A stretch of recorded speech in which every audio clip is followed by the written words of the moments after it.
وزیر اعظم شہباز شریف نے واضح کیا ہے کہ پاکستان اور بحرین کے درمیان دو طرفہ تجارت کو 3 سالوں کے اندر $1 ارب تک لے جایا جائے گا۔ انہوں نے کراچی، گوادر اور خلیفہ بن سلمان پورٹ کے درمیان بندرگاہ سے بندرگاہ تک روابط بڑھانے کی تجویز بھی دی ہے۔ دورہ بحرین میں موجود وزیر اعظم شہباز شریف نے منامہ میں ولی عہد بحرینی افواج کے نائب سپریم کمانڈر اور وزیر اعظم شہزادہ سلمان بن حمد الخلیفہ سے ملاقات کی ہے اور وزیر اعظم شہباز شریف کو منامہ میں قصر القضیبیہ پہنچنے پر گارڈ آف آنر پیش کیا گیا۔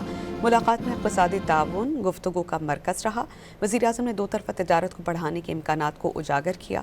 وزیر اعظم نے 1.5 لاکھ سے زائد پاکستانی کمیونٹی کے لیے بحرین کی حمایت کو تسلیم کیا اور مزید ہنرمند افرادی قوت فراہم کرنے کے لیے پاکستان کے عزم کی تصدیق کی۔